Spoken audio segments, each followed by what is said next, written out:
Hey, welcome to the Inca Hustler Podcast Show. Bienvenidos.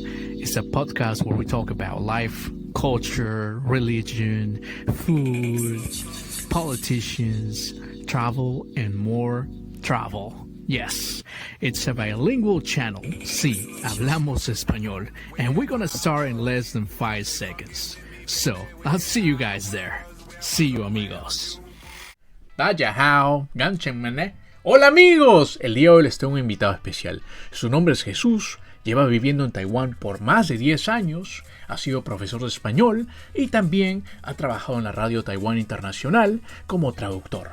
Bueno, la verdad, la primera vez que vi su canal me llamó mucho la atención, me sorprendió porque el canal, él hablaba solamente en chino, pero también tenía algunos videos de español en donde explicaba cómo los taiwaneses nos ven a nosotros, ¿no? A los latinos y a diversas personas del mundo. Bueno, me llamó mucho la atención el canal de Jesús, lo tengo aquí como invitado y nos va a explicar un poquito de cómo es la cultura en Taiwán, de cómo es vivir en Taiwán. Bueno, lo tengo aquí como invitado y hay que darle la bienvenida. Bienvenido Jesús al programa. ¡Bienvenido Jesús! Hola Jesús, ¿cómo estás? Estoy encantado de estar aquí. Muchas gracias, Inca, por la invitación. Normalmente soy yo el que abre las entrevistas y ahora soy el entrevistado. Me encanta. No, muchas gracias, más bien por tu tiempo. Muchas gracias de verdad.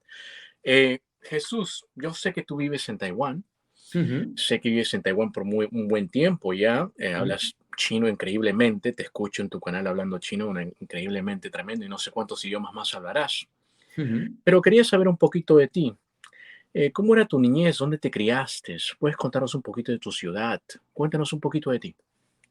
Bueno, pues hay muchas cosas que se pueden contar, pero yo nací en Madrid, me crié aquí y nací en un barrio complicado, porque yo soy del 79 y en los años 80 en España hubo muchos cambios. En los 80 en España fue la transición, veníamos de una dictadura, bueno, la transición empezó en los 70, pero en los 80 hubo un montón de cambios sociales y uno de los problemas que hubo es que en ciertos barrios de la periferia de Madrid, que es donde yo me crié, había bastantes problemas de drogas, de heroína en concreto. Entonces, yo me crié en un barrio en el que, bueno, pues mi día a día era ver gente en el parque, bueno, no era un parque, era un descampado cerca de mi casa, drogándose. Había también un poblado de gitanos en donde se vendía droga y tal, y era un poquillo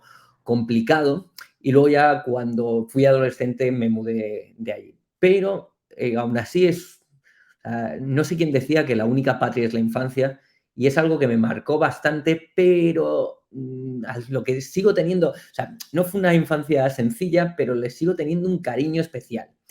Y cosas así interesantes de mi infancia que me marcaron, es que, por ejemplo, cuando tenía 5 años, mi madre murió y por problemas en los cuidados postparto, y eso yo creo que siempre me ha marcado bastante en mi vida. Y otra cosa, una anécdota de mi infancia que siempre recordaré, es cuando tenía 10 años, mi padre me llevó a comer a un restaurante chino y me enseñó a usar los palillos porque él había aprendido en un japonés, no sé por qué. Y desde ese día, siempre, bueno, ese día decidí dos cosas, que siempre que me preguntasen dónde quería ir a comer, siempre diría a un restaurante chino. A partir de ahí empecé a comer con palillos cuando tenía 10 años y también decidí que las asiáticas me gustaban más que el resto de las mujeres. Eso no sé si... Edítalo, que luego me echan la bronca. No, son preferencias, pero sí, cuando tenía 10 años, Ujú. todavía está, por cierto, el restaurante. Mm, Ahora que estoy en España de ujú, vacaciones, ujú. tengo que pasar a visitarlo. Es una cosa que siempre hago, siempre que vengo aquí. Muy interesante lo que dijiste, es muy interesante, ¿no? También Eh, hablando de Asia y de eventos de la infancia que te marcan para el pasado, ujú, desde que era muy, muy pequeño, desde que tenía 4 años, siempre me han interesado las artes marciales. Cuando tenía 4 años empecé a hacer judo, luego estuve 11 años haciendo karate ujú. y siempre, bueno, hasta el día de hoy sigo practicando. He ido cambiando de arte marcial, pero siempre me han gustado. Y eso es algo que también me ha llamado mucho la atención de Asia. Entiendo. Mira, qué interesante lo que dices, porque desde ya muy niño, ¿no? Creciste en un barrio, no fue tan fácil, ¿no? Ujú, Cualquiera que se imagine también Madrid pensará en Madrid, claro, es una gran ciudad, ¿no? Pero que no hay, a comparación, tal vez algunos en América Latina mira a Madrid como un lugar seguro, ¿no? Pero también ujú, que hay que ver que Madrid también tiene sus lados peligrosos, como cualquier lugar del mundo, ¿no? Como cualquier gran ujú. ciudad también. Y Sí. también me llamó la atención porque tu padre desde muy niño te enseñó a agarrar los palitos y desde ahí como ya hubo una conexión contigo, ¿no? Porque desde ahí tú Ujú. dices que comías con los palitos y una conexión contigo con el Asia, ¿no? Qué interesante, de verdad, me llamó mucho la atención eso. Mira, entonces tú ya viviste en Madrid hasta la adolescencia, que digamos, ¿no? Ujú. ¿Cierto? ¿Estudiaste algo en Madrid? Cuéntanos. Sí, en la Ujú, universidad estudié Bellas Artes. ujú, Bueno, empecé con arquitectura, pero no me gustaba, me terminé cambiando a estudiar Bellas Artes, ujú, pero en el primer año de carrera me fue muy bien. ujú, Me encantaba y me fue extremadamente bien. Tan bien que al final del primer año tuve la oportunidad de hacer una exposición en una galería importante dentro del circuito del mundo del arte y tal, que es muy exclusivo, y tuve la oportunidad de hacerlo y de entrevistarme con la galerista y decidí que no me iba a dedicar al mundo del arte, porque me di cuenta que lo que todo el mundo considera acerca del arte, la expresión, una serie de valores pues estéticos y cosas así, no tenía nada que ver con el mundo del arte. El mundo del arte tiene mucho más que ver pues, con los contactos, la especulación, eh, amiguismos y con un esnovismo para mantener los precios del mercado tremendo, pero no tiene tanto que ver, o sea, tiene mucho más que ver con la economía y con la inversión y la especulación o con el lavado de dinero que con valores estéticos universales y muy buenos o algo así. Así que decidí el primer año que ya no me dedicaba a eso. Y eso fue también importante porque después me empecé a dedicar, empecé a utilizar ese tiempo para aprender otras cosas. Cuando estaba en el tercer año de universidad, me fui, no hablaba inglés y decidí bueno, que era hora de solucionar ese problema y de enfrentar mi miedo. Tenía mucho miedo a salir al extranjero y entonces me fui a Irlanda. Me fui a trabajar en una cafetería en Irlanda. ujú, Me fui cinco meses en 2 temporadas.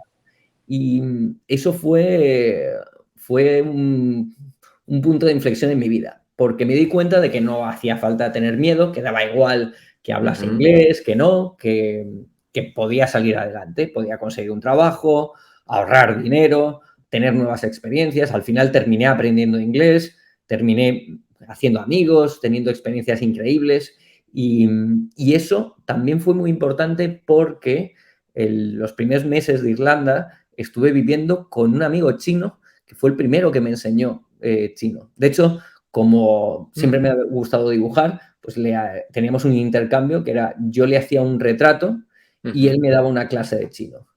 Y recuerdo que cuando estaba en Irlanda, en Dublín, es donde estuve, ujú. la primera vez que me enseñó este amigo algo sobre caligrafía, claro, me gustan mucho las artes plásticas, entonces la caligrafía china siempre me llamó la atención. Claro. Me enseñó solo una palabra, que es la palabra agua. Y realmente para enseñar caligrafía se dice que la primera palabra que tienes que enseñar es una palabra que tiene todos los trazos de la caligrafía, que es muy parecida al agua, pero con una gota encima, que significa eterno. Y el caso es que, bueno, este hombre me enseñó agua, no fue lo mismo, pero recuerdo que estuve toda la noche escribiendo ese carácter, ese ideograma es un pictograma realmente, lo estuve repitiendo durante toda la noche, solo ese carácter. Y me fascinó. Y me di cuenta de que quería aprender a escribir chino y estaba obsesionado con la escritura. Y luego a la vuelta a España, pues decidí apuntarme a la Escuela de Idiomas, que es pues, un centro de estudios de idiomas, es el único oficial que hay en España o es el más oficial, que es un Ujú, organismo que está en todas las ciudades de España más o menos grandes y tienen un montón de idiomas, son los únicos títulos oficiales, etcétera. Y nada, y me apunté en los 2 últimos años de universidad, me apunté a clase de chino y aquello me fascinó. Además es súper difícil porque es subvencionado por el Estado, entonces, bueno, es muy barato. Recuerdo que a mí me salía 72 euros al año, o sea, prácticamente regalado. Wow. Pero el nivel es muy difícil. No es como muchas escuelas que Ujú, tienen un cupo de gente a la que tienen que pasar. Ellos no, ellos marcan un nivel y si pasas, no sé cómo será ahora, pero si pasas, pasas. Si no pasas, no pasas. El primer año de 70 personas, solo pasamos al segundo curso 2 personas. Y del ujú, segundo al tercer año pasó exactamente lo mismo. Solo pasamos 2 personas, de segundo año a tercero. O sea, era bastante complicado el tema. Pero bueno, ujú, ahí descubrí que, bueno, el ser estricto, ujú, la disciplina, a la que yo había tenido un poco de miedo, también tiene sus beneficios y hace ujú. que progreses. Entiendo. Mire, qué interesante, ¿no? Ya desde la niñez y ya desde tu adolescencia también estaba ya el chino presente en tuyo, ¿no? Ujú. El chino presente. ¿Y cómo así te animaste, por ejemplo, ya te animaste a ir a Taiwán, ¿no? ¿O fuiste a otro país antes de ir a la China? ¿O cómo fue? ¿Fue una beca? Cuéntanos. Pues hubo varias cosas. Primero fue en 2001, vi una película que se llama, en inglés se llama One and Two y en chino se llama Yi, que significa uno, uno. Y es una película realista, una película de cine de autor, que además no se estrenó en Taiwán. Es una película que se estrenó en el extranjero y se estrenó en Taiwán tras el fallecimiento del director, que es Yang de Ujú, Yang, creo que en inglés se llamaba Edward Yang. ujú, Y el caso es que el tipo, bueno, pues pensaba que sus películas, bueno, no pensaba, sabía que sus películas, al ser artísticas, no se valoraban en Taiwán y el tipo las publicaba en el extranjero. Y yo vi esa película que hablaba sobre una familia típica o sea, había muchas cosas muy típicas de Taiwán y, y una familia en Taipei y la vida de cada uno de los miembros de la familia. Estaba pues la hija que iba a un colegio muy bueno, muy prestigioso, al que luego, claro, he conocido, o sea, un montón de gente que ha ido a ese colegio. Antes pasaba por la puerta constantemente y tal. Y la abuela al principio empieza con una boda en la que de repente la exnovia del tipo que se está casando aparece allí y le va a llorar a la madre. Y a mí aquello me fascinó. Dije, ¿cómo puede ser? O sea, qué historias más interesantes, por qué se relacionan así. O sea, me llamó muchísimo la atención y dije, yo quiero ir un día allí, quiero ir a Taipei y quiero conocer o sea, quiero saber por qué esta gente se relaciona así. Y nada, y estuve trabajando, terminé la universidad, estuve trabajando un par de años, ahorrando dinero y buscando una oportunidad para ir. Y encontré una beca para ir a Taiwán, una beca ujú. del gobierno de Taiwán. Solo había 5 becas para toda España y, por suerte, en esa época estudiar chino no era muy popular y entonces me dieron la beca y me fui. Me fui con la intención de irme un año. Y nada, llegué Mm, allí. ¿Y cómo fue ese primer año? Que lo primero que decidí en ese año es que iba a buscar un trabajo para tener una forma de quedarme legalmente y quedarme otro año más. El segundo año dije, bueno, eh, o sea, el segundo año vinieron unos amigos, de hecho, a verme y me dijeron, mira, nosotros te vemos estupendo aquí, en España está empezando a haber una crisis, yo si fuese tú y viendo o sea, lo cómodo que estás y lo que te gusta tu vida aquí, yo creo que te deberías de plantear quedarte más tiempo. Recuerdo cuando fui a Taiwán, que una amiga me dijo, bueno, Jesús, olvídate de que te vas a quedar un año. Y yo en esa época decía, bueno, un año es muchísimo tiempo, un año es una vida y Claro. todo inocente. Y no, solo me voy a quedar un año, luego volveré, tal cual. De hecho, tengo una anécdota que me gusta mucho. Hice un vídeo sobre ello. Es el vídeo segundo vídeo que tiene más visualizaciones en mi canal y habla de que cuando me iba a sacar el billete y estaba preparando todas las cosas para ir a Taiwán, pues resulta que perdí el pasaporte y necesitaba el pasaporte para el visado. Entonces, ¿qué hice? Me fui a una comisaría en el centro de Madrid, una comisaría de policía, y les expliqué la situación. Y el policía, muy amable, el tipo me dijo, mira, normalmente estos trámites se hacen por teléfono, pero no te preocupes porque si no hay mucha gente, te lo puedo hacer yo en un momento y tal. Déjame que vea en la sala de espera a ver quién hay. En la sala de espera había 2 asiáticos y un señor español mayor. Entonces le preguntó al señor, le dijo que nada, que él estaba esperando a otra persona, que no importaba, y le preguntó a los asiáticos, el policía, y los asiáticos le miraron, no entendían nada.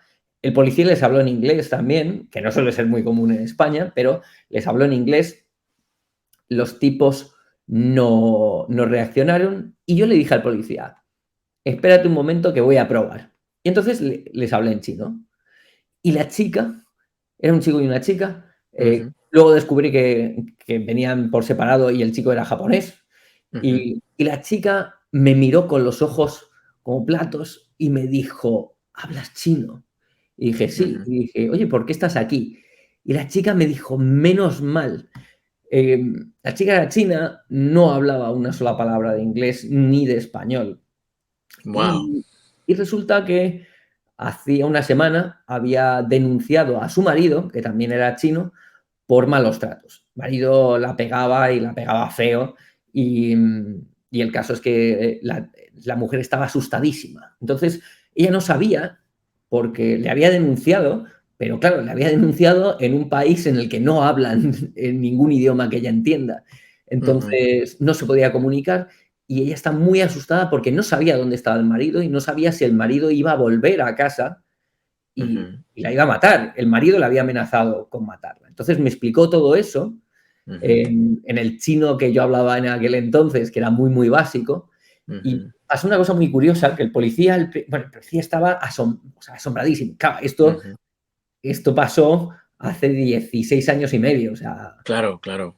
no hablaba nadie chino en esa época, Ujú, había muy poca gente. Entonces, el tipo estaba, o sea, alucinando, decía, pero ¿y este tipo cómo puede ser? Claro, yo para él hablaba chino perfecto, hablaba fatal. Y poco a poco iba saliendo gente de la comisaría hasta que al final todos los policías estaban allí viendo al tipo que hablaba chino. Y al final les solucioné, claro, empecé a traducirles, les empecé a ayudar a comunicarse y terminé solucionando el problema a la mujer. Ya le dije, o sea, le dije todo lo que necesitaba saber, le hice de intérprete y el policía, agradecidísimo, me dijo, oye, en cuanto vuelvas, por favor, pásate por aquí, necesitamos gente como tú, tenemos este problema, cada vez hay más ujú. chinos en Madrid, necesitamos a alguien que nos haga de intérprete porque lo necesitamos, o sea, es algo bastante urgente. Le dije, bueno, pues el año que viene me pasaré. Me dijo, sí, por favor, en cuanto vuelvas, echa currículum. Y el pobre hombre todavía está esperando. Lo siento por no haber cumplido la palabra. Algún día volveré. Bueno, no creo que vuelva ningún día a vivir por aquí. Pero si algún día vuelvo, que no lo creo, nada, me iré a esa comisaría a echar un currículum. Mira, mira, qué interesante historia, definitivamente. Sí, sí, sí, qué interesante historia, de verdad. Sí. Eso Eh, me motivó, por cierto, me motivó mucho ujú, para aprender, porque de repente fue una satisfacción de algo que nadie más podía hacer, yo lo hice y eso hizo que una persona viviese mucho mejor, que una persona que claro. estaba en una situación crítica, pues pudiese ir a su casa a dormir. O sea, no iba a su casa la mujer. Me dijo que no iba porque el marido la había amenazado y tenía miedo de que volviese y la matase. Wow, mira, qué interesante historia, de verdad. Y solo con sabiendo chino, imagínate cuántas Ujú. cosas puedes resolver. Cuéntame, entonces, ya cuando resolviste todo sobre tu visado, tu pasaporte, cuando llegaste a Taiwán, Cuéntame los primeros días, tal vez la primera semana, el primer mes, tal vez, o los primeros meses que estuviste Ujú. ahí. Cuéntame, ¿qué te sorprendió cuando llegaste allá? ¿Pensabas que era como tú lo pensabas? Como tú pensabas, tenías una idea antes, claro, antes de llegar a Taiwán. ¿Pensabas Ujú. que era igual o te sorprendió para más bien? Dijiste, oh, wow, es mucho mejor lo que esperaba. Cuéntanos todo, todos los choques culturales que pasaste el comienzo en Taiwán. ¿Fue el Sí, primer año o de repente cuando volviste? Cuéntanos. no tenía demasiada idea sobre Taiwán, la verdad. O sea, yo había estudiado 3 años, 4 años antes de ir, 3 años y el último lo dejé un poco, pero había estudiado con profesores taiwaneses, había tenido un intercambio de idiomas, eso también es importante. Gracias a ese intercambio de idiomas es por lo que hablo chino. O sea, ir a clase en la forma en la que se enseña chino no hace que te puedas comunicar. Pero ese intercambio me hizo que me tuviese que esforzar por comunicarme y, y bueno, es lo que al final hizo que en 6 meses pasase de saber cosas a poder usarlas. Eso fue definitivo. Y nada, llegué allí sabiendo cosas de Taiwán, pero no teniendo mucha idea, no sabía mucho sobre la historia, no sabía mucho sobre la situación política de Taiwán, que es un tema que ahora mismo pues, afecta a mi vida y que además lo trato mucho en mi canal y estas historias. Y el caso es que, bueno, o sea, llegué allí un poco con la mente en blanco y sabía cosas, pero no sabía tanto. Y me encantó. Desde el primer día, muchas cosas. Me parecía súper barato, la comida me parecía increíble, estaba lleno de cosas, me parecía muy, muy cómodo, me sigue pareciendo muy cómodo, mucho más lleno de vida y de actividad de lo que puede ser España. O sea, España ahora mismo cuando vengo, pues me parece que todo va muy lento, que está muy vacío, Ujú. etcétera. Y Taipei es una ciudad vibrante, siempre hay algo abierto, es una ciudad que siempre está 24 horas, es muy, muy, muy cómodo el vivir en Taipei, el transporte público es genial y hay muchas cosas que eso es muy diferente a cualquier otro país de Asia. De hecho, Taiwán es una joya oculta en Asia. Me da miedo Mm. decir esto porque no quiero que venga mucha más gente, pero Taiwán De es una repente joya. voy y me mudo. Sí. No, no me da miedo porque no, a lo mejor esa es mi visión, que a lo mejor no a todo el mundo le gusta, pero a mí Taiwán me parece una joya y es una joya oculta por varias razones. Por ejemplo, un amigo, arquitecto, me dijo una vez, paseando por Taipei, él no vive en Taipei, vive en Saigón, y me dijo, tú no sabes la suerte que tenéis aquí de que Taiwán tiene una cosa que no tiene el resto de las capitales de Asia, que es que tú puedes ir andando a todos los sitios. Hay espacios públicos, hay espacios, la ciudad está diseñada para ser cómoda, para poder andar, para tener parques, para poderla habitar, para no tener que gastar dinero mientras estás disfrutando de la ciudad. Es decir, en la mayoría de los países de Asia necesitas gastar dinero, aunque sea muy barato, pero necesitas gastar dinero en tu día a día, pero en Taipei no. Hay muchas cosas que son públicas. La gestión de lo público es muy, muy, muy buena.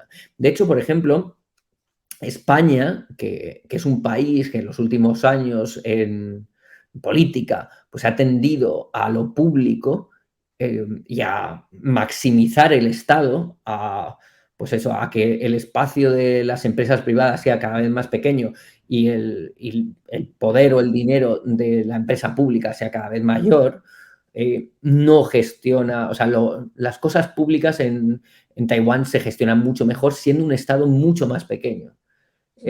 No todo, evidentemente, hay cosas que en España también están muy bien.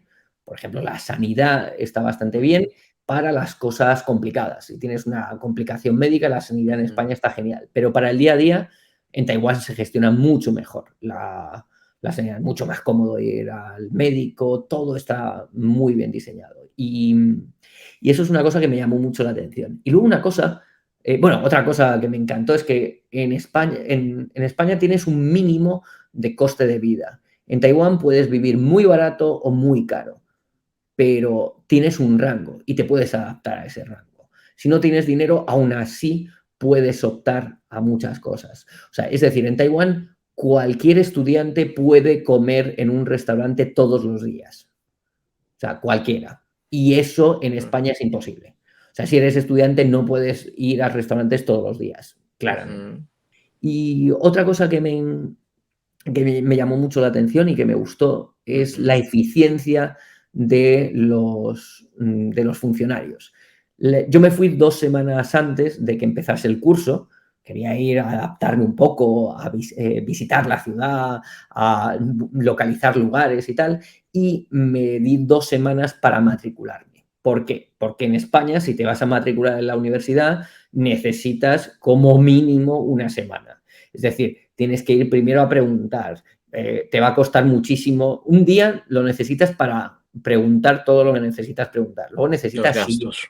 Sí, te va a faltar algo siempre, te van a decir que vuelvas mañana, va a haber información que no van a tener, los libros, va a ser difícil comprarse los libros. O sea, una semana matricularse en una universidad, en España, por lo menos cuando yo estudiaba, en una semana era un milagro. Y yo fui preparado en plan, el primer día me levanté pronto, llegué a la universidad, vas a encontrar toda la información, Jesús, y mañana ya vienes a empezar a solucionar problemas. Yo era súper motivado.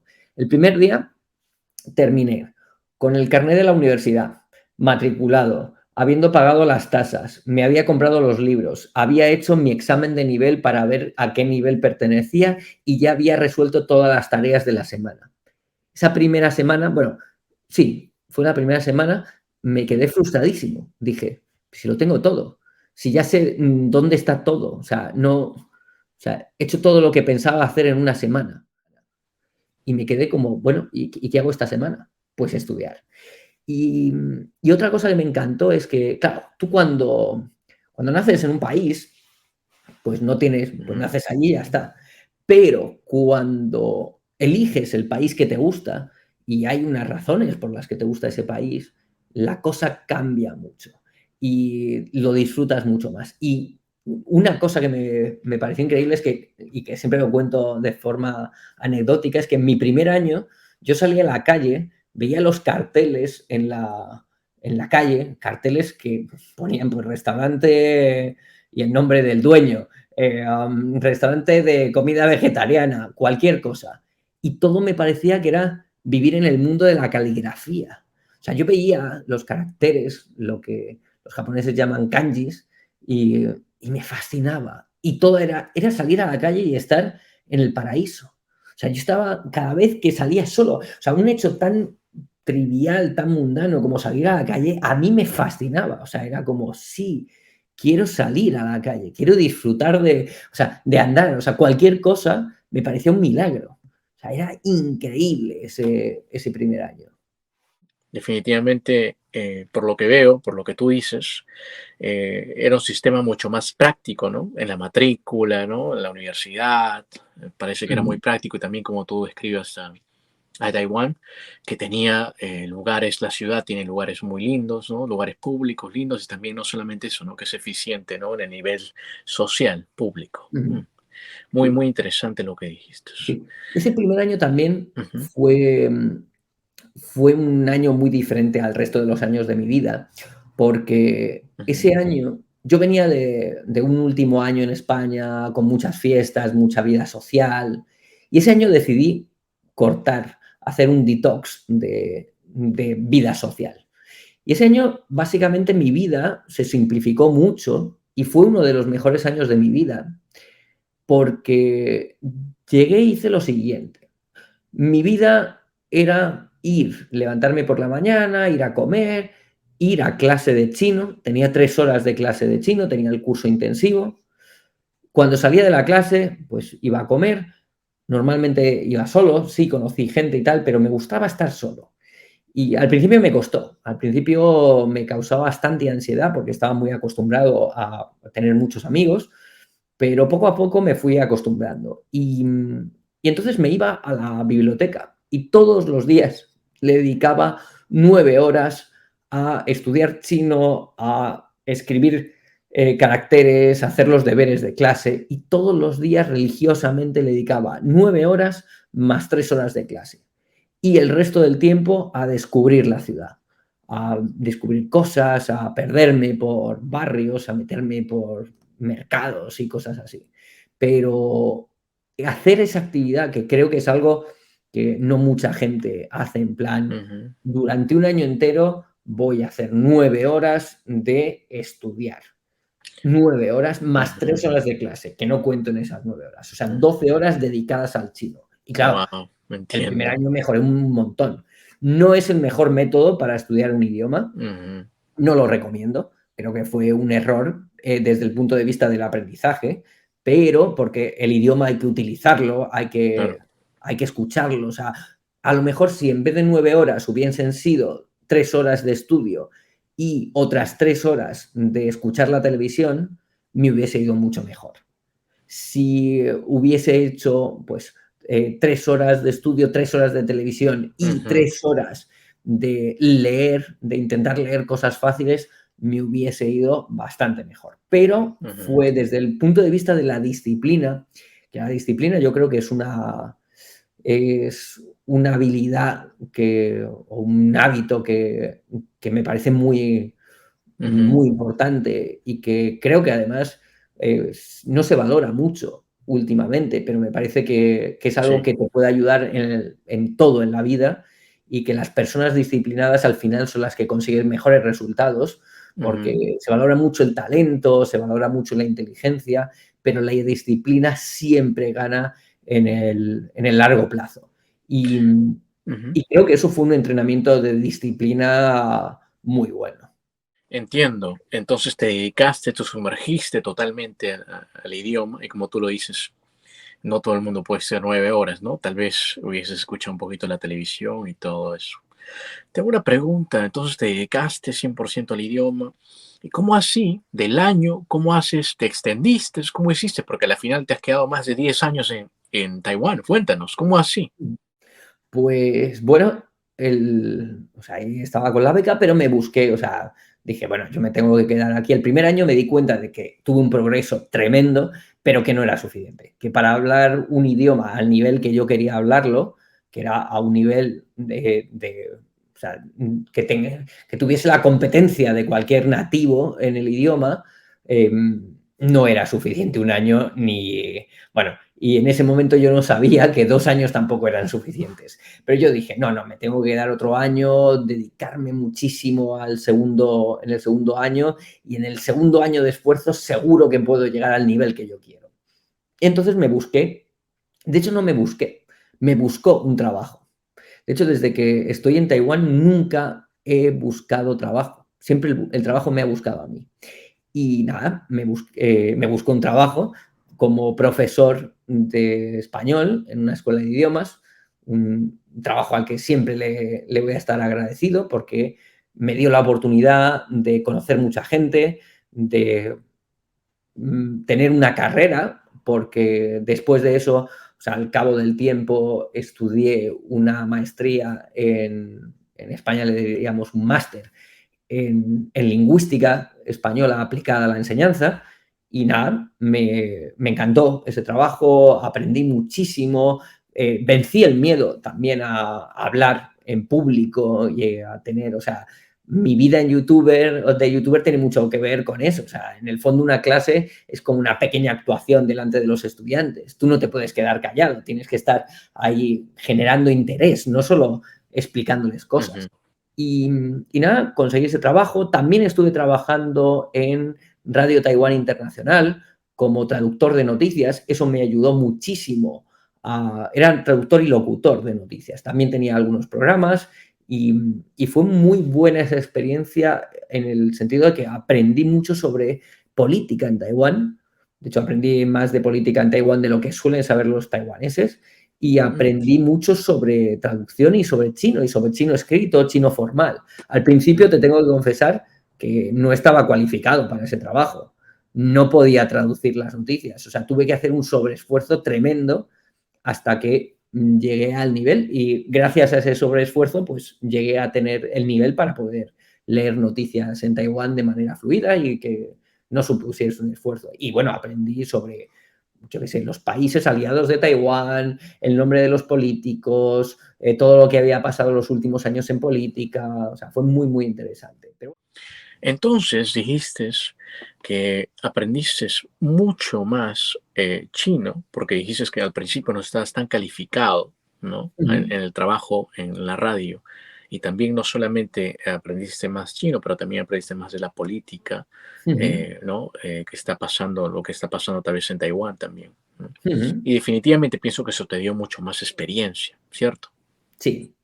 Ujú, Y sí, sí, claro. De hecho, eso es lo que tendría que haber hecho más durante el primer año, que en vez de dedicarme solo al estudio formal de las clases, que es la forma, en el fondo, pues cobarde de enfrentarse al idioma, en vez de enfrentarse al idioma de verdad, pues intenté refugiarme en los libros de texto, que en el fondo no es un idioma real, es un idioma adaptado.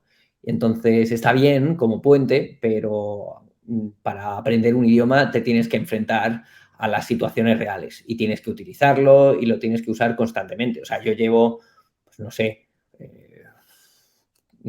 14 años y medio sin hablar, o sea, sin estudiar chino, pero mi chino es mucho mejor que hace 14 años. ¿Por qué? Pues porque lo he utilizado. Cuando empecé a grabar vídeos en mi canal, no hablaba, o sea, los vídeos, el chino que hablo en los vídeos estaba fatal, o sea, lo escucho ahora y me da risa, pero gracias a hacerlos, o sea, aunque no me dé vergüenza, a enfrentarme a eso, a esa situación y a hacer los vídeos, al final terminé hablando mucho mejor. Mi canal de YouTube me ha ayudado muchísimo, o sea, es lo que hace que yo todos los días lea chino. Claro, yo no leo chino para aprender chino, para practicar, para estudiar. Yo leo chino porque quiero saber qué me están poniendo los comentarios. Y entonces, claro, ya es parte de mi vida, no es que esté estudiando, o sea, llevo muchos años en estudiar. A veces la gente cuando me dice, ay, ¿quieres practicar chino? Y les miro y digo, ¿cómo que practicar chino? Yo no ujú, necesito practicar chino, yo hablo chino, es ujú, uno de mis idiomas. Y, y bueno, esa experiencia fue bastante buena. Lo que pasa es que al año y medio de estar trabajando allí ujú. ya había aprendido todo lo que podía aprender, había aprendido el 80% de lo que podía aprender como mínimo y me aburría un poquito y ya lo dejé. Y el segundo Sí. año fue muy diferente. El segundo año me frustré Ujú, mucho porque había terminado mi año de beca ujú, y quería seguir estudiando.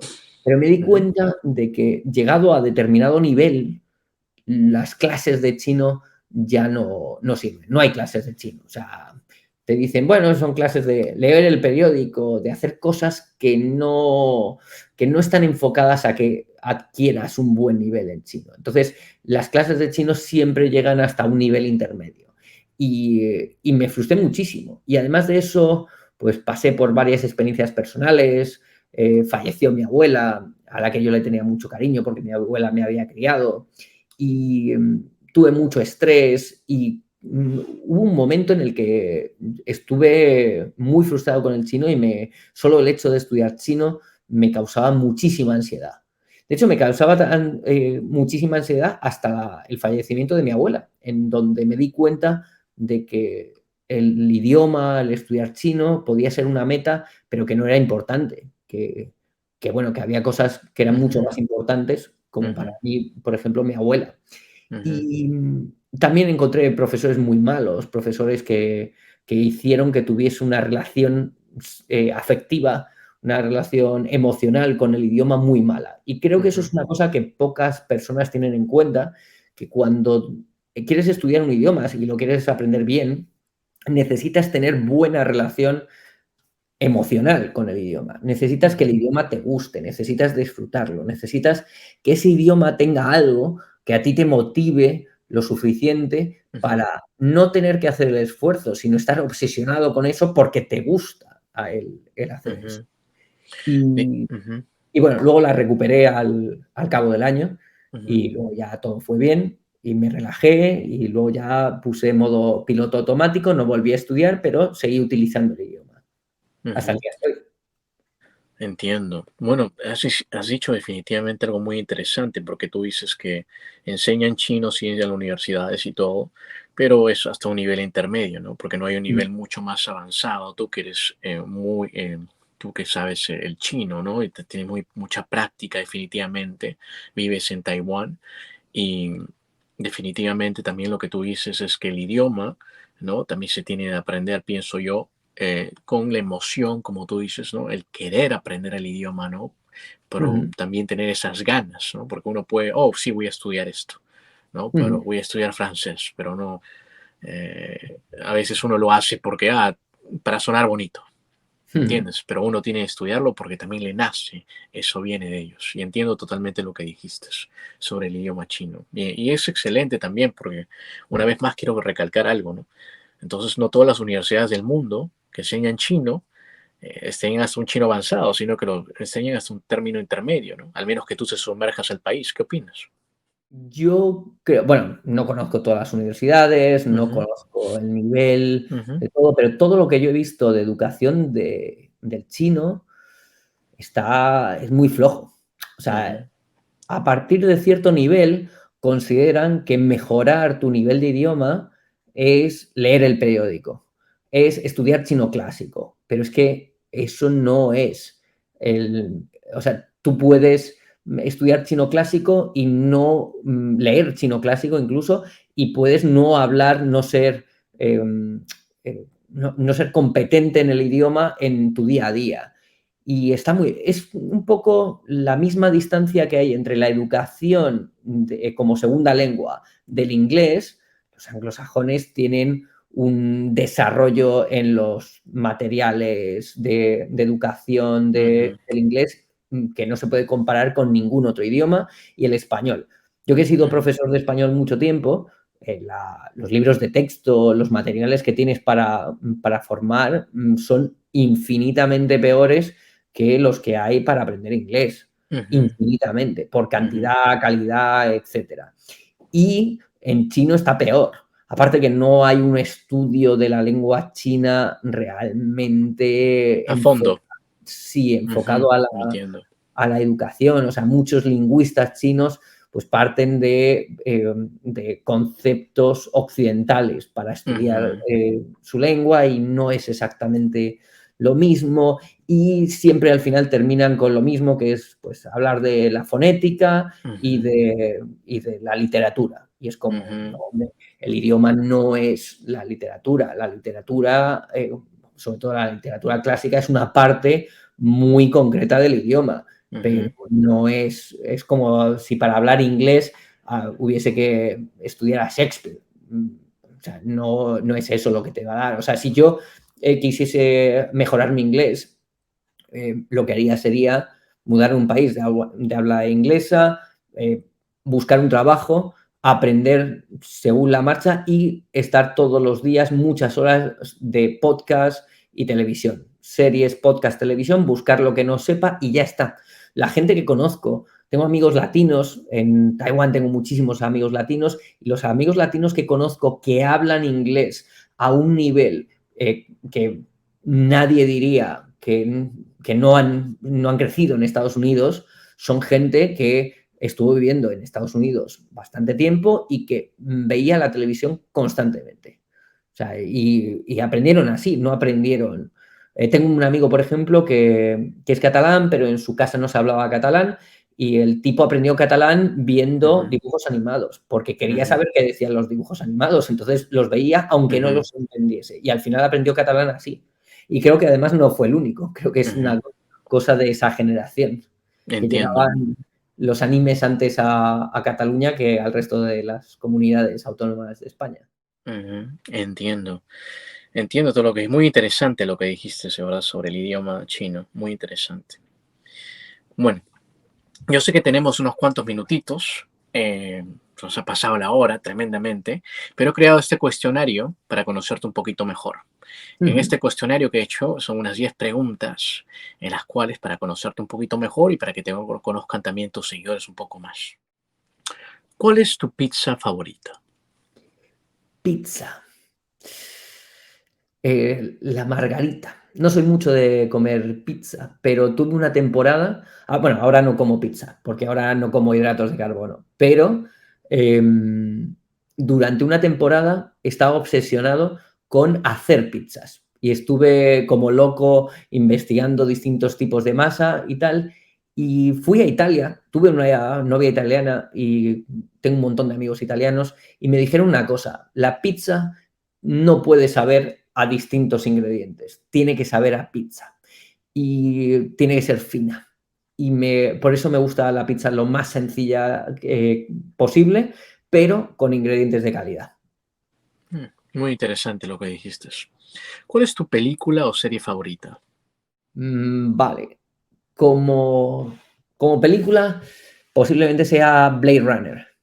Y me encanta el cyberpunk, el género cyberpunk. Y como serie, es que hay muchas, pero hay una serie que me parece que es diferente al resto de las series y cuando la vi dije, esto no es una ficción, esto no es una serie, esto es algo que parece una serie, pero te está dando una lección sobre la vida, que es The Wire.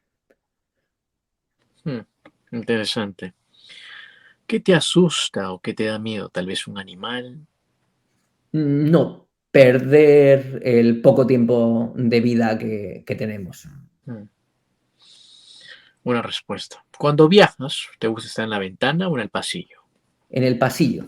De hecho, una costumbre, antes viajaba mucho con mi ex jefe y teníamos siempre la costumbre de coger 2 pasillos contiguos. Y me encanta esa costumbre porque así podemos ir andando, podemos ir hablando. Si no queremos hablar, es muy cómodo sentarse y estar escuchando un audiolibro o hacer cualquier cosa y tenemos un espacio para hablar los dos. Me gustaba mucho eso. ¿Cuál es la mejor manera de viajar para ti? ¿Avión, auto, tren o es barco? Sí, bueno, viviendo en Taiwán, las alternativas no son muchas si quieres bajar a otro país, tienes que tomar el avión sí o sí, pero por medio de transporte depende del viaje. Me gusta viajar en avión, sí, pero me gusta mucho, si tuviese que elegir, tren. Si es un sitio al que puedo ir en tren, tren. De hecho, ahora que estoy en España, ya hice un primer viaje en tren y voy a hacer la semana que viene otro viaje en tren. Me gusta mucho el tren. ¿Cuál es tu olor favorito? El jazmín. Mm, Me gusta mucho el té de jazmín y el olor a jazmín también me gusta. Y hay una flor, realmente el jazmín es uno, y hay una flor que no sé cómo se dice en español. En chino se llama Yelaisiang, que significa que es fragante o que desprende olor por la noche. Y es una flor blanca, así pequeñita y tal, no es especialmente bonita, pero que tiene un olor que me encanta y que por la noche es el único momento en el que huele, y huele mucho. ujú. Me parece el jazmín chino. Sí, sí, sí. Ujú. Sí, sí, por supuesto. ¿Cuál es la aplicación más usada tuya? Buena pregunta.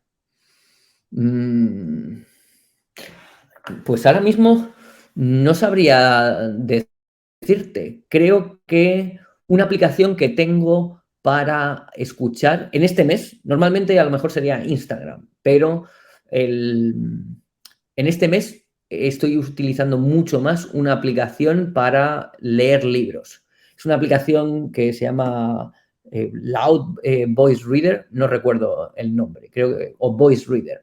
Y es una aplicación en donde tú metes un PDF y lo lee como si fuese una voz humana y lo lee además bastante bien y me encanta porque puedo ir a pasear y escuchar el audiolibro. Además, mi casa está un poco alejada del centro de Madrid y cuando voy al centro de Madrid, pues tengo bastante tiempo en transporte urbano y me gusta ir escuchando. Ujú.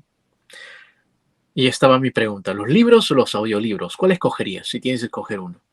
¿Los libros Audiolibro. regulares o los audiolibros? Sí. Audiolibro. Me gustan los libros, tienen otra cosa, pero los libros te fuerzan la vista y me gusta mucho escuchar audiolibros me gusta hablar y pensar mientras ando.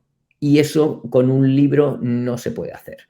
También los libros tienen ventajas frente a los audiolibros, pero y me gustan los dos, pero prefiero audiolibro. Jesús, ¿alguna vez pensaste en cambiar tu nombre? Bueno, lo cambié en Taiwán. Mi nombre en Taiwán es Jesús y, bueno, en el fondo es una traducción del este. Y cuando llegué a Taiwán, de hecho, me tuve que cambiar el nombre. Pero aparte de eso, no.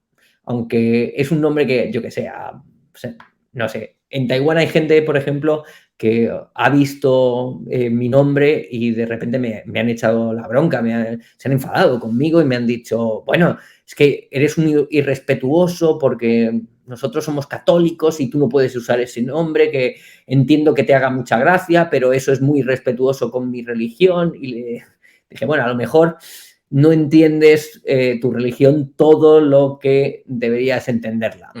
Y posiblemente te falte un poquito de contexto cultural, pero no es un nombre que yo haya elegido, lo eligió mi familia. Mi madre se llama María y en España y en todo país hispanohablante es algo común, es algo Sí, normal, no es una falta de respeto.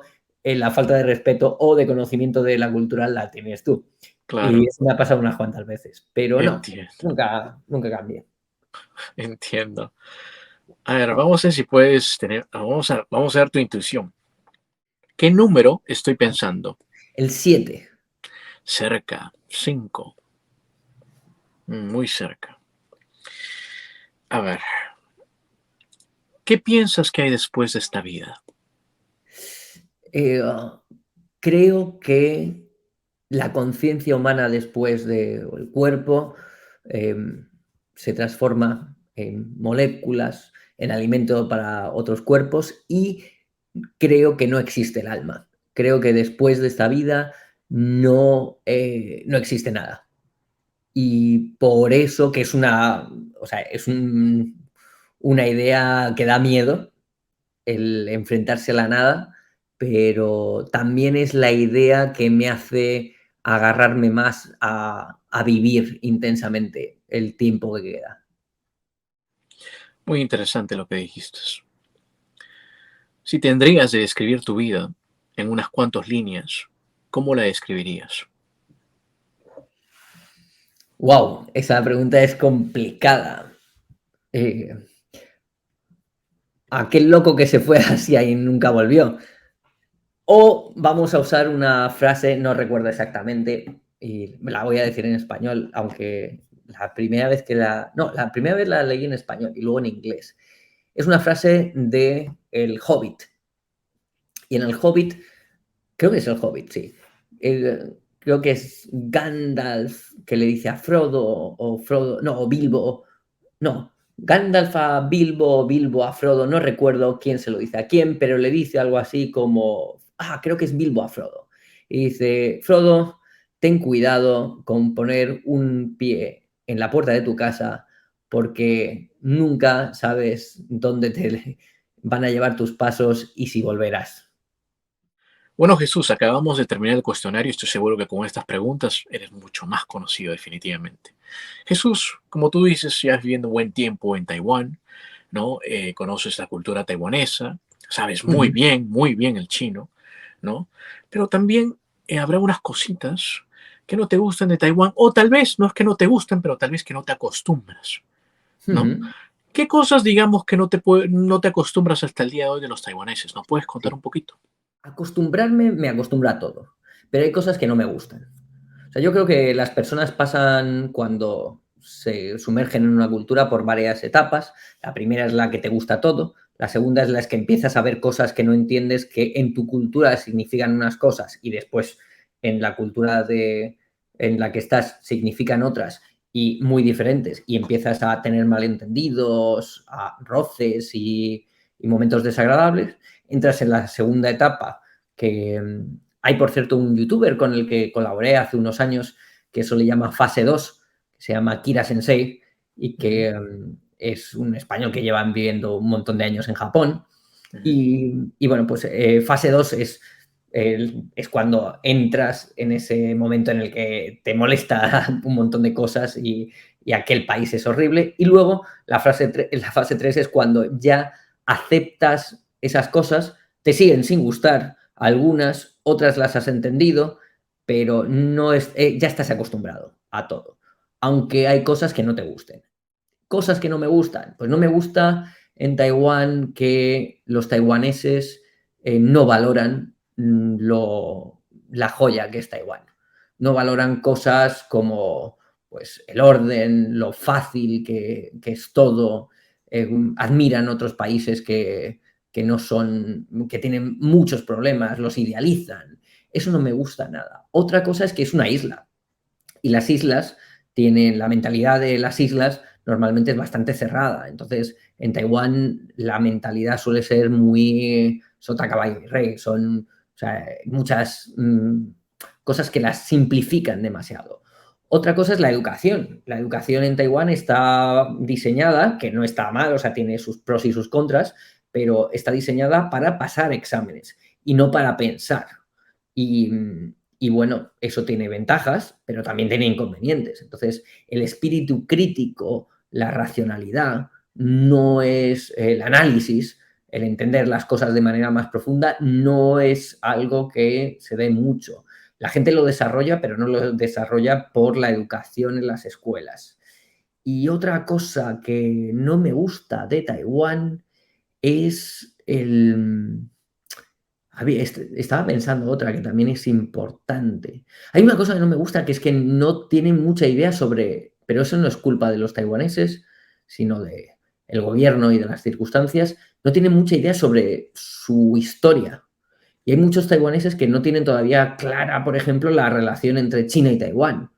Y dicen, bueno, es que es complicado, pero bueno, que si yo lo he aprendido siendo extranjero, que tenemos internet, que es fácil. Y una cosa también que no me gusta es que es tan cómodo que me gusta y me disgusta al mismo tiempo. Es tan cómodo Taiwán que no, o sea, que hace a la gente débil. O sea, cuando todo es tan fácil, al final terminas por que cualquier problemita te resulta un mundo. Es un poco la relación o la diferencia que noto de mi generación con la generación posterior. Que la generación posterior, por problemas que no son problemas, ay, es que me dieron muchos dislikes en tal red social y eso no es un problema. O es que me atacaron por redes sociales. No te atacaron, te pusieron comentarios negativos que podías no leer y que no te afectaran. O sea, he visto mis generaciones posteriores como generaciones de cristal y eso en Taiwán también pasa. Les parece que, yo qué sé, que que el camarero tarde en vez de 5 minutos, 10 minutos es un problemón tremendo. O sea, es como, no es un problema. O sea, relájate, mi hermano, que no pasa nada. O sea, y eso, por ejemplo, pues también es algo que no me termina de convencer. Otra cosa que no me gusta es el hecho de que el no saber o no ser responsable de las cosas o el ser tonto, vamos a decirlo así, de manera políticamente incorrecta, no les parece algo negativo. El no pensar no les parece algo negativo. De hecho, les parece algo cute, les parece algo como, ay, qué mono, que es tonto. Algo lindo. Sí, algo lindo. Y es como, no. Es que cuando tú no piensas, cuando tú no haces lo que deberías de hacer, que es pensar y tomar responsabilidad de las cosas, hay otra persona que tiene que hacerlo por ti. Y eso no es cute, eso es algo que le recae el doble de responsabilidad a otra persona. Y eso es una cosa que tampoco me gusta. Interesante lo que dijiste, definitivamente, muy interesante. Jesús, yo sé que llevas un buen tiempo viviendo en Taiwán, pero dime, ¿es realmente Taiwán seguro? Porque se escucha en las noticias, por ejemplo, ¿qué pasó con lo que pasó que vino Pelosi hace poco tiempo, hace un buen tiempo, ya unos cuantos meses que vino Pelosi a Taiwán y comenzó todas las noticias a verse? ¿Y cómo se vivió eso? O cómo, ni siquiera cuando Pelosi, pero ¿cuáles son las consecuencias de China y Taiwán? ¿Cómo se vive eso en Taiwán? Cuéntanos. Bueno, en cuestión de seguridad hay dos cosas de las que hablar, que es la seguridad del día a día, de la vida en Taiwán, la seguridad ciudadana en las calles, que es para mí el país en el que he estado más seguro del mundo. O sea, por ejemplo, yo puedo ir a una cafetería en cualquier sitio de Taiwán, puedo dejar mi ordenador en la mesa, puedo dejar mi móvil, la cartera con dinero, me puedo ir al baño, estar media hora tranquilamente, volver y va a estar ahí. Y lo he hecho, o sea, he hecho el experimento, además de cientos de veces, o sea, en mi vida cotidiana suelo hacer eso. La gente me dice, no, que te van a robar, pero no. O sea, que lo he hecho cientos de veces. Pero no solo eso, lo he grabado en un vídeo. Tengo un vídeo en el que hago eso. O sea, voy con la cámara y me salgo, no me voy al baño, me salgo de la cafetería, me voy hasta bien lejos, sigo hablando, vuelvo y ahí está. De hecho, me llegaron a preguntar, oye, ¿eso lo has hecho? ¿Eso es un efecto para el, pues eso, para el vídeo, para... Digo, no, eso es totalmente genuino. Eso es la seguridad por ese lado. Y la seguridad en relación a China y a la posibilidad de una guerra, pasa una cosa. Yo, en los 17 años y pico que llevo en Taiwán, llevo escuchando la misma historia, que es China está a punto de invadir Taiwán tantas veces. Yo llevo 16 años escuchando eso, hasta el punto que ya es como, bueno, vale, pues nada, aquí estamos, aquí estaremos, estamos esperando. Todavía no... Eso. Y cuando llegó Pelosi, que yo no estaba en Taiwán, por cierto, pero bueno, o sea, hablo con todo el mundo y les pregunté a todos, bueno, ¿y cómo exactamente? Claro. O sea, cuando llegó Pelosi y montaron aquel circo que montaron los chinos haciendo despliegues y todo eso, no, o sea, la gente es como, pues bueno, un día más en la oficina, o sea, no, ya estamos, en chino se dice que estamos anestesiados, sí, en español creo que también se puede decir, o sea, Claro. ya estamos anestesiados, o sea, los taiwaneses de mi edad, o sea, llevan toda la vida escuchando la misma historia. Que sí, que China, que va a atacar, que la unificación, que... Y cuando vayamos allí, o sea, lo hemos escuchado tantas veces esto, que ya da igual que sea verdad o que no sea, que ya no nos despierta ninguna emoción. Cuando vino Pelosi, es un poco más de lo mismo. O sea, llegaron los chinos, hicieron su espectáculo, eso, sacaron toda la artillería y todo esto, pero bueno, es que esto es un tema complejo. Y es un tema complejo por varias cosas. Primero, porque China, si se enfrenta a Taiwán, pues potencialmente se está enfrentando a Estados Unidos y los chinos les encanta hablar de números, ¿no? Porque cuántas personas hay en China y el ejército de China y los misiles y los tanques, pero hay una realidad, que es que ¿en cuántas guerras ha estado China metida en los últimos 50 años? En ninguna. O sea, los chinos, los militares chinos, no tienen experiencia real en combate. Y Estados Unidos ha estado en todo, en todos los conflictos. O sea, ha habido sí por haber. Y eso es una gran diferencia. Claro. Aparte que, bueno, pues Estados Unidos tiene una cosa que es la CIA, que también cuenta mucho en esta historia, porque las guerras ahora no son como las guerras hace 50 años. O sea, las guerras ahora, la inteligencia es el factor decisivo. Entonces, eso es un factor. Lo segundo, Taiwán, claro, hay una idea de, China es muy grande, Taiwán es muy pequeño y China, en cuanto vaya a Taiwán, arrasa con Taiwán. Claro. Bueno, pues tenemos una lección histórica que está ocurriendo ahora mismo que demuestra que eso no es tan sencillo, que es Rusia con Ucrania. O sea, Rusia con Ucrania Rusia va a terminar la guerra en un par de semanas, va a arrasar Ucrania y ya está. Y eso no ha sido así. Ha sido una diferencia muy grande. Yo veo un canal, por cierto, que explica esto bastante bien, que se llama Cosas Militares, de un español muy interesante, y el tipo hace análisis y es muy, muy interesante el tema. El caso es que ahí explica sobre ese tema y Taiwán no es tan fácil de atacar. Aparte que hay otra cosa obvia, que primero, alrededor de Taiwán, todo el mar circundante de Taiwán es donde se mueve toda la economía de Asia. Crear una guerra en Taiwán supone destrozar la economía de los barcos, por ejemplo, que transportan cosas desde Filipinas a Japón, por ejemplo. O sea, es un enclave muy, muy importante, por eso China quiere Taiwán. Claro. O sea, el discurso sobre el gran pueblo chino y la unificación, todo eso es mentira. O sea, China no se llama China. China se llama la República Popular China. Y la República Popular China jamás, ni un solo segundo en la historia ha tenido soberanía sobre la isla de Taiwán. Nunca. Entonces, lo que hay en Taiwán es otro organismo político, que es otra entidad, que es la República de China, que no es la República Popular China. De hecho, la República Popular China se independiza de la República de China. Son enemigos. Y es un organismo que después, o sea, pasó de ser una dictadura a ser una democracia en los 90.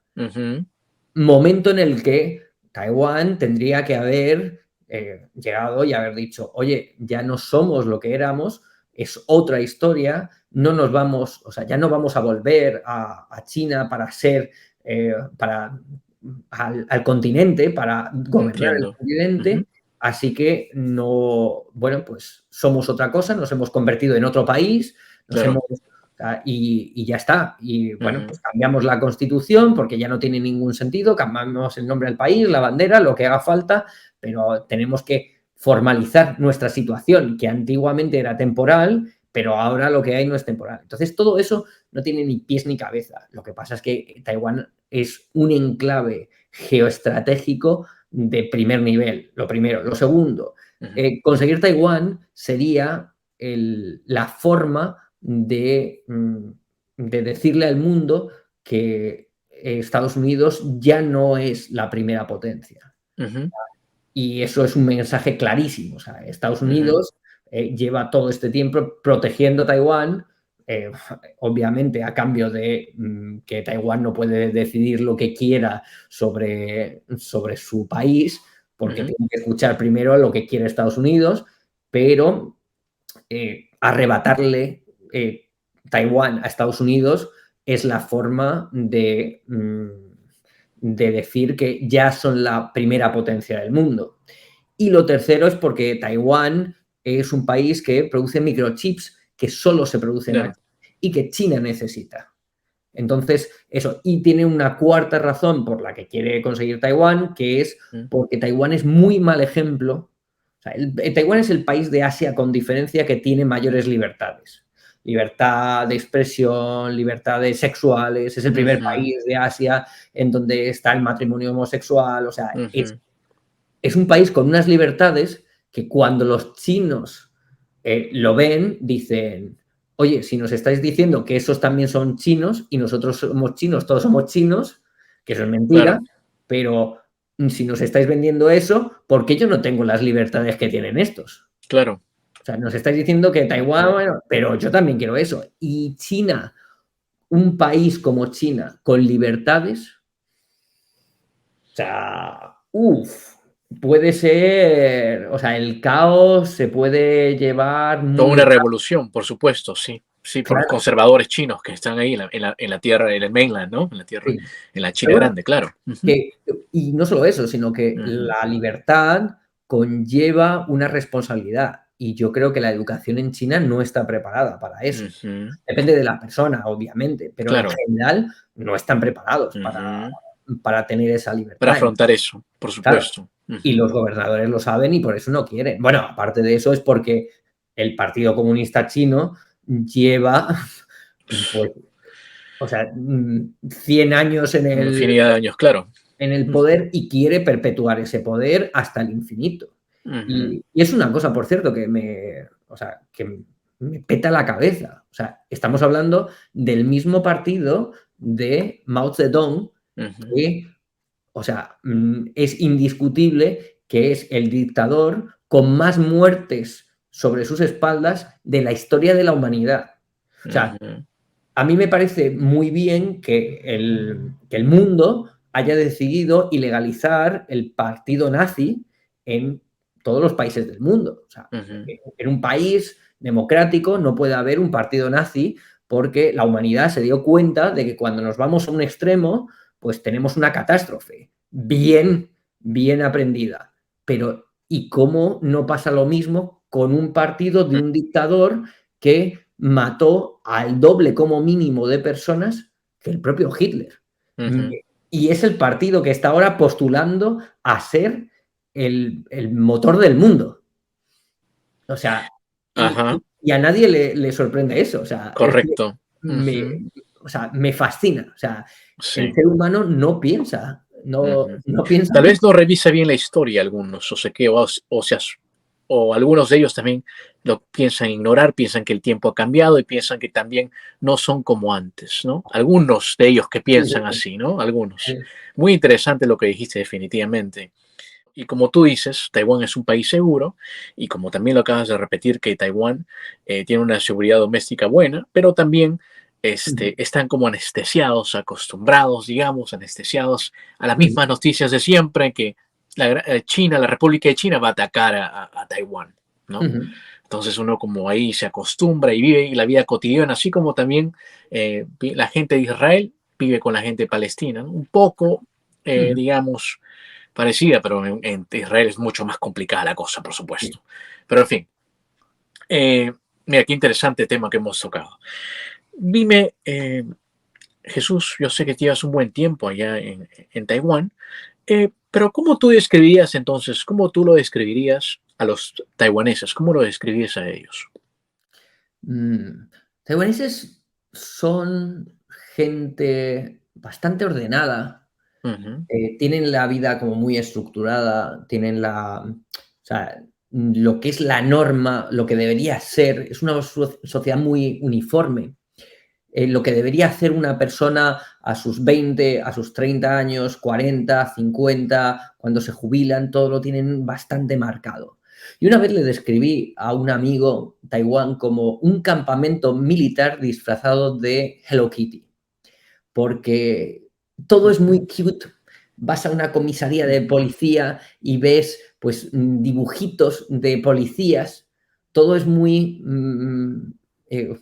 muy lindo, muy como de niños, de película de anime para niños, pero lo tienen todo, o sea, toda la educación en el fondo es militar, aunque no lo digan, pero tienen una educación militar. O sea, tienen, yo qué sé, el típico policía militar en los colegios lo tienen una figura que es el niño policía.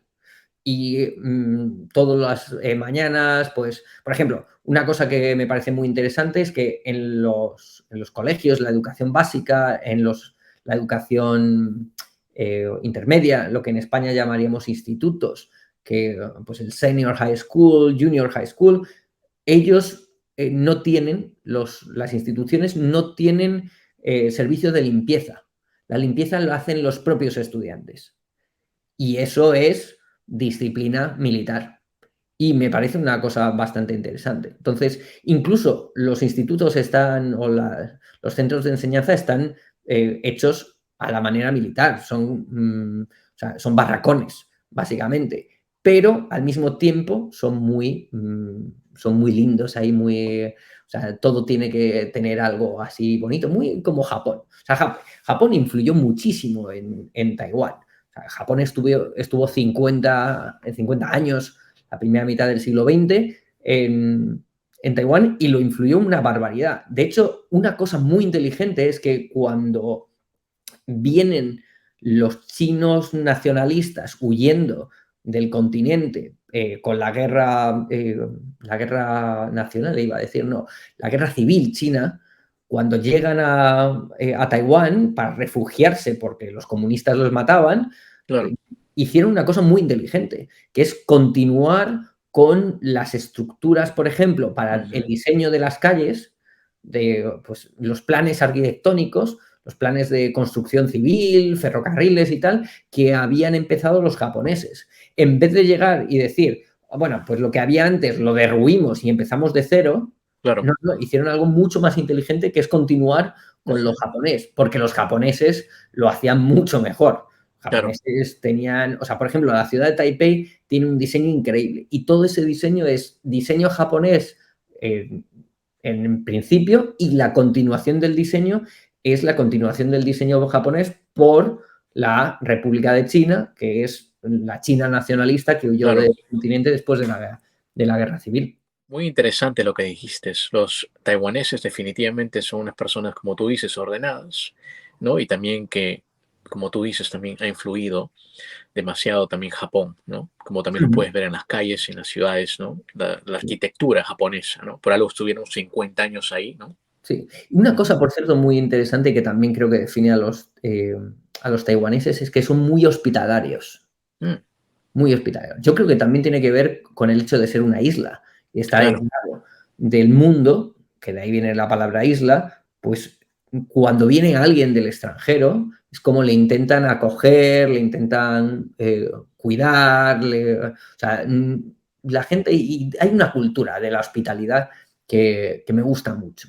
Hay una cosa, por ejemplo, diferente a China, que es que los taiwaneses no te suelen invitar a su casa, pero ni siquiera a los amigos cercanos, no es porque seas extranjero, o sea, no te suelen invitar a su casa, pero sí que son muy hospitalarios, de te quieren llevar a cenar fuera, te quieren llevar a mostrarte las cosas que a ellos les gustan, a los mercados nocturnos, a llevarte a tal montaña, a visitar tal cosa, y te lo regalan, te invitan, o sea, es una cosa que también es muy típica en Taiwán. Cuando estás en Taiwán por mucho tiempo, ¿no? Y de repente también habrá unos momentos en que tú extrañas España, ¿no? ¿Qué extrañas España cuando estás fuera de, cuando estás en Taiwán? Cuéntanos. Pues esto es políticamente incorrecto, pero no extraño España. Normalmente cuando llevo mucho tiempo en Taiwán, que al ser pequeñito también me gusta salir de vez en cuando, me suelo ir al sudeste asiático. Me suelo ir a Indonesia, Tailandia, Vietnam, Japón. Antes iba bastante a Hong Kong, pero ya no voy desde hace mucho tiempo a Hong Kong. Y por temas políticos también. Pero me gusta más ir a estos países, me gusta más Asia que Europa. Si hay algo que me gusta de España, o sea, hay cosas que me gustan más en España que en Taiwán, por supuesto. Y por decir algo, pero no lo echo de menos tampoco, la luz. La luz en Madrid es mejor, la calidad de la luz es muy, muy buena. O sea, el sol no quema tanto, se ven las cosas más claras y, no sé, me gusta mucho la luz que hay en Madrid. Pero por lo demás, no. Cuando vengo, bueno, echo de menos a ciertos amigos, pero tengo contacto con ellos, así que ver a los amigos, un paseo por el centro de Madrid, sí, no demasiado. O sea, Entiendo. En el ámbito laboral, por ejemplo, si es que un latino, un hispanohablante español va a Taiwán, ¿puede conseguir un trabajo rápidamente o el ámbito laboral es un poco difícil de entrar? depende Claro. de varias cosas. Primero, de si hablas el idioma o no. Si no hablas el idioma, mucho más fácil, obviamente. Lo segundo es en qué quieres trabajar. Durante muchos años, los occidentales, no solo hispanohablantes, sino cualquier occidental, iba a Taiwán a ser profesor de idiomas. Y eso era muy fácil. O sea, yo recuerdo un día, por ejemplo, estar en el metro y estar hablando con un amigo costarricense, un amigo tico, y me decía, o sea, y de repente una mujer pasó por allí, nos escuchó hablar español y nos dijo, hey, lo que estáis hablando es español, ¿verdad? Sí. Y dice, pues mira, es que estoy buscando desesperada a un profesor de español nativo y para mi universidad. Y bueno, ¿sois licenciados en la universidad? Sí. pues con eso me vale. O sea, necesito un profesor como sea y os pagamos bien, pero necesito un profesor porque necesitamos un departamento. O sea, es como cero cualificación. Ahora está un poquito más complicado ser profesor de español en Taiwán, pero bueno, idiomas, muy fácil. Si hablas, sobre todo si hablas inglés y hablas inglés con acento estadounidense, estudiar allí, o sea, tener un buen trabajo es fácil. Esa es una opción. La otra opción es ser especialista en algo en donde o sea, una empresa necesite ese tipo de personas. Claro.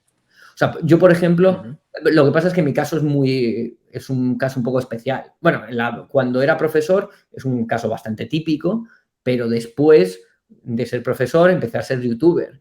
Y al ser youtuber, bueno, pues yo generaba mi propio trabajo y ya está. Y después de eso empecé a trabajar para una empresa que no era una empresa taiwanesa, era una empresa internacional y o sea, yo realmente no trabajaba en Taiwán. Yo vivía en Taiwán, pero viajaba para trabajar. O sea, mi trabajo estaba en otros países y por eso el último año estuve en Indonesia trabajando. Sí, muy interesante, porque también, como tú dices, ¿no? Estuviste en Indonesia, en otros países, ¿no? Y aparte de Taiwán, ¿qué otros países te llaman la atención también? ¿Sería Indonesia? ¿Qué otros países te llaman la atención? Dices, este país también me siento cómodo, podría vivir ahí. Tú que has visitado también alrededor de Asia, cuéntanos. Pues si no viviese en Taiwán, que es algo que me he planteado, Indonesia sería Indonesia sería uno de los lugares que realmente me plantearía para vivir. Otro sería Tailandia y otro sería Vietnam. En Vietnam tengo una comunidad de amigos increíble y me encanta. Indonesia me fascina y de estos tres países el que mejor hablo la lengua es en Indonesia. Y aunque tampoco hablo bien, pero me puedo comunicar y apañarme sin problemas. Y, y luego Vietnam, joder, en Vietnam tengo muchos amigos y la cultura en Vietnam me gusta mucho. Tailandia también. Lo que pasa es que de los tres, de momento, el que más papeletas tiene es Indonesia y es el país más difícil para vivir. Bueno, Indonesia para mí no es un país, es un mundo. O sea, Ujú, imagínate, Indonesia tiene 18.000 islas, ujú, las cuales 9.000 no tienen nombre. No se sabe cuántas personas hay en Indonesia. Indonesia era un montón de islas con ujú, tribus, piratas, todo tipo de culturas, religiones y por un milagro, bueno, es el país con el, la- el equipo humano de aduanas más grande del mundo. Claro, ujú, 18.000 islas. O sea, ujú. Indonesia tiene o sea, culturas dentro de Indonesia, pero infinitas. O sea, me fascina. Es un país complicado. La sociedad en Indonesia no es fácil. Eh, Cosas que pasan en Indonesia es que la gente pues te engaña constantemente. Ujú, No sé, las familias, por ejemplo, pues hay muchas relaciones muy tóxicas de dinero, los ujú. padres intentando estafar a los hijos y cosas así. O sea, es complicado. Yo no tengo idealizado Indonesia, pero al mismo tiempo me parece fascinante. El idioma me gusta, la comida está bastante bien, no sé, me gusta, me llama mucho la atención. Es muy salvaje. O sea, es o sea, el ser humano en estado puro. Ujú.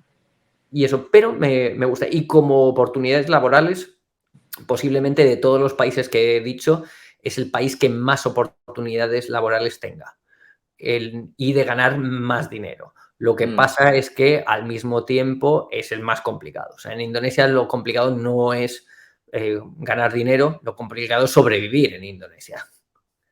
Pero a mí me gusta. Muy, muy interesante lo que dijiste, de verdad, Jesús. Como tú sabes, este canal es de cultura, de viajes, ¿no? Pero, ¿qué significan los viajes para ti? Yo creo que los viajes es la oportunidad de ponerte a ti mismo en un contexto en el que nunca habías estado y descubrir una pequeña parte de ti que no podrías haber descubierto si no te hubieses enfrentado a ese contexto. Esa para mí es la esencia del viaje. Y por eso me parece tan bueno cuando la gente viaja, porque se conocen a ellos mismos. En el fondo, nosotros somos, cuando tú creces en una cultura, pues una parte muy grande de tus ideas, de tus pensamientos, no son tuyas, son de tu cultura. Y a ti te parecen normales o te parecen tuyas. Los seres humanos somos un poco tontos y nos creemos que esas cosas las hemos pensado nosotros, pero no las hemos pensado. Estaban en nuestra cultura y todo el mundo nos las ha repetido hasta el punto en el que nosotros pensábamos que habíamos pensado eso. Pero cuando tú sales de la cultura, de tu cultura, y te enfrentas a una nueva, de repente te las tienes que replantear. Porque hay situaciones que te obligan a replanteártelas. Y entonces descubres cuál es lo que realmente piensas tú sobre eso. Para mí esa es la esencia del viaje. A mí no me gusta viajar para hacer fotos, para decir que he estado en tal sitio o no. Me gusta viajar para cambiar cosas y para descubrir cosas de mí. Muy interesante lo que dijiste, es cierto, porque como tocamos el tema al comienzo, ¿no? Antes de grabar, que dijimos que algunos se mudan a un lugar, pero siguen viviendo en, digamos, por ejemplo, ¿no? Algunos que viven en Japón siguen hablando, no todos, algunos, es una comunidad mínima, en el cual viajan, se quedan a vivir en un país, pero siguen con sus mismas costumbres, siguen hablando su mismo idioma y tal vez no se sumergen tanto a la cultura en general del país, ¿cierto? Sí, pero bueno, para mí eso tampoco no tiene mucho sentido. No tiene, o sea, intentar sumergirse en la cultura es una forma, no solo ya una forma de respeto hacia la cultura local y estas cosas, sino es una forma de aprender y de mejorar. Y bueno, una vez, esto es muy curioso, un día estaba hace muchos años, me levanté y de repente dije, ¿cuál es el sentido de la vida? ¿Y qué hice? Como ser humano moderno, me metí en YouTube y tecleé ¿cuál es el sentido de la vida? Y no te lo vas a creer, pero YouTube me dio una respuesta. Me apareció un filósofo chileno que se llama Claudio Naranjo, que hablaba que el sentido de la vida es desarrollar nuestros potenciales. Ujú. Y me encantó esa respuesta. Y yo creo que viajar tiene mucho que ver con eso, con desarrollar tus potenciales, con ver quién eres tú y desarrollar tu cerebro para entender situaciones nuevas, enfrentarte, adaptarte y entender cosas que antes no entendías. Y por cierto, una cosa muy interesante de eso es que en este viaje a España, que es uno de los viajes más interesantes que he hecho a España, Ujú. me he dado cuenta de que hay una gran diferencia entre la gente que conozco, españoles, que han vivido en el extranjero y los que no. Y curiosamente me cuesta mucho menos relacionarme con los españoles que han vivido en el extranjero que con los españoles que no han vivido en el extranjero. Muy, muy interesante lo que dijiste, Sandra. Muy Ujú, interesante. Creo que también me familiarizo con eso también. ujú. Ujú, familiarizo con eso también. Ay, muchas gracias por esta conversación tan enriquecedora, de verdad. Una conversación, pienso que el podcast daría para muchas más horas. Ujú. De verdad, muchas gracias por eso. Bueno, Jesús, ¿dónde estás en las redes sociales para que te puedan seguir? Bueno, cuéntanos, ¿dónde estás? ¿En Instagram, YouTube? ¿Dónde más estás? Cuéntanos. Pues estoy en Instagram, en Facebook, en YouTube. Estoy pensando en abrirme una cuenta de Twitter y de TikTok, aunque no sé si haré vídeos en TikTok, pero me gusta mucho el concepto. Y Ujú, lo que pasa es que mi canal es en chino, es complicado, pero en ujú, Instagram sí que se puede deletrear en español, así que no hay problema, que sería Atoga, que es Atoga ujú, punto Jesús. Atoga significa extranjero en taiwanés, en el mm. idioma local. Y luego en YouTube, que es mi canal principal, es Atoga Puchaomei, que significa el extranjero no enseña inglés, para romper un poco los estereotipos de que los extranjeros solo vamos a Taiwán a enseñar inglés, que es el principio de mi canal de YouTube. Yo empecé a hacer este canal para decirle a la gente que los extranjeros no todos somos de Estados Unidos, ni todos somos profesores de inglés, que esa es la idea que tienen la mayoría de los taiwaneses. O sea, todo el mundo me preguntaba al principio, ¿tú de qué parte de Estados Unidos eres? Pero si no he estado nunca. ¿Y dónde enseñas inglés? Pero la gente llegaba a no creerme, a pensar que era una broma, porque es un estereotipo muy fuerte.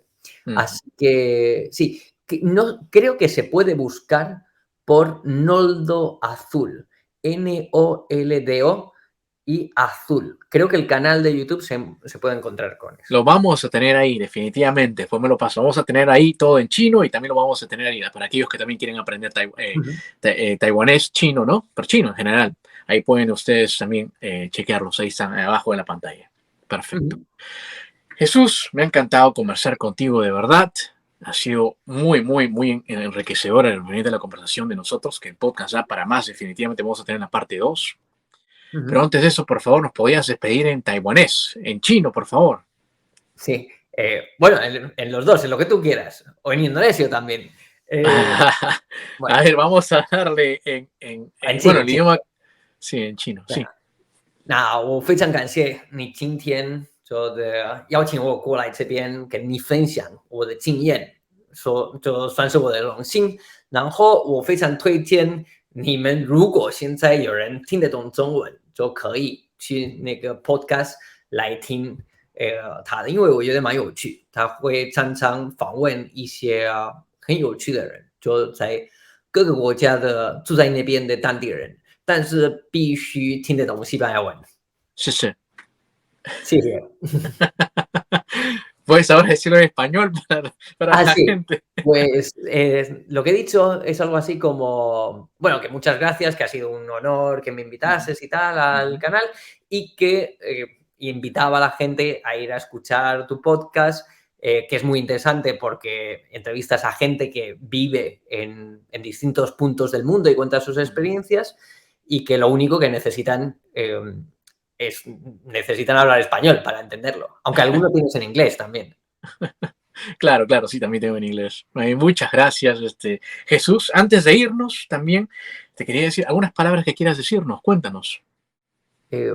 Nada, que me ha encantado la colaboración y que me gusta. Además, esto es curioso. Ahora que estoy recomponiendo un poco mis planes para mi canal, me ha gustado mucho cómo estructuras en tu Instagram los distintos vídeos para redireccionarlos a las entrevistas en YouTube.